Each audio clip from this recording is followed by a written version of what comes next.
एक व्यक्ति को मैंने देखा, उधर से आने की कोशिश कर रहा था, पुलिस वालों ने उसको मारा, गायब हो गया। फिर वो दूसरी साइड से आया, फिर पुलिस वाले जो रूट को बनाते हैं उन्होंने मारा उसको, फिर गायब हो गया।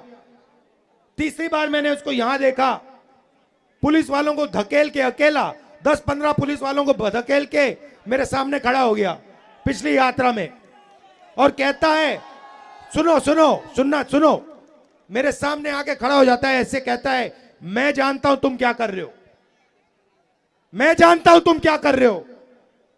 मैंने कहा भाई इसको क्या हो गया? मैंने उसको बुलाया, मैंने कहा इधर आओ, थोड़ा रिलैक्स करो। फिर कहता है मुझे, मैं जानता हूं आप क्या कर रहे हो, आप नफरत के बाजार में मोहब्बत की दुकान खोल रहे हो। मतलब नारा हमने नहीं दिया, नारा भीड़ के दिल में से निकला है, और भीड़ और जनता समझ गई कि भारत जोड़ो यात्रा क्या करने की कोशिश कर रही है, भारत को जोड़ने की कोशिश कर रही है। अब पहली यात्रा में से एक सवाल उठा और मैंने बहुत सारे लोगों से कहा, पूछा, देश में नफरत फैल रही है, और मैंने पूछा क्यों फैल रही है, इसका कारण क्या है। और मैंने ये सवाल हजारों लोगों से पूछा होगा, भाई नफरत फैलाई जा रही है, हिंसा फैलाई जा रही है, इसका कारण क्या है। नहीं, वोट बैंक नहीं है भाइयों बहनों, आप गलतफहमी में मत रहो, वोट बैंक नहीं है ये। और हिंदुस्तान की जनता ने ये मुझे बताया, किसानों ने, मजदूरों ने, राहुल जी हिंसा और नफरत का कारण अन्याय है।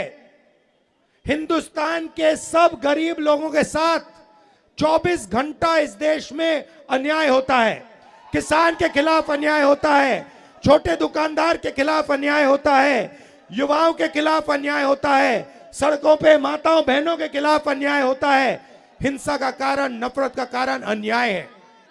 इसीलिए हमने दूसरी भारत जोड़ो यात्रा में भारत जोड़ो न्याय यात्रा शब्द जोड़ दिया,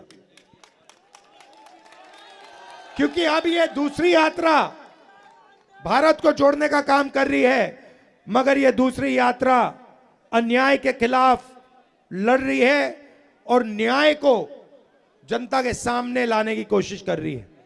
अब मैं आपसे एक सवाल पूछना चाहता हूं, यहां पे शांत हो जाएं थोड़ा, यहां पे बहुत सारे लोग हैं, यहां पे हिंदुस्तान में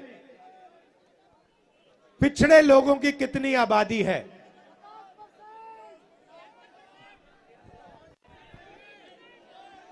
कितनी आबादी है? कितनी है? पिछड़ों की 50% आबादी है, ठीक है, ठीक है। दलितों की कितनी आबादी है? 5% नहीं भाई, 15%। सब माइनॉरिटी को मिला दो, सिख, मुसलमान, क्रिश्चियन, जैन, सबको मिला दो, इनकी कितनी आबादी है? 15%। आदिवासियों की आबादी कितनी है? 8%। 50 और 15 कितना होता है? 65 और 15 कितना होता है? 80 और 8 कितना होता है? 88 ना, ठीक है। तो इन सबको मिलाओ तो 88% इनकी आबादी है, तकरीबन 90%, ठीक है।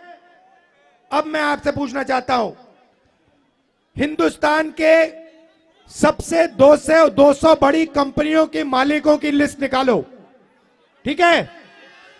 में से 90% के कितने मालिक बताओ? कितने? एक भी नहीं। छोड़ो, शायद आप लोग 90% लोग कहते हैं भैया हम हिंदुस्तान की सबसे बड़ी कंपनियों के मालिक नहीं बनना चाहते। तो फिर मैं आपसे पूछूंगा, ठीक है मालिक नहीं बनना चाहते, मालिक बनने का दम नहीं है, तो फिर मैनेजमेंट में आपके लोग कितने हैं? 0। तो प्राइवेट कंपनियों, सबसे बड़ी प्राइवेट कंपनियों में आपका एक आदमी मालिक नहीं, आपकी सीनियर मैनेजमेंट में एक बंदा नहीं, ठीक है। अब आप कहो, पता नहीं शायद कहो कि भैया 90% को प्राइवेट कंपनी में नहीं, कुछ नहीं चाहिए।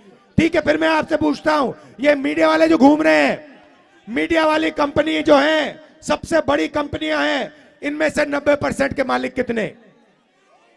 कितने? 0। ठीक है, बड़े बड़े रिपोर्टर के नाम देखो,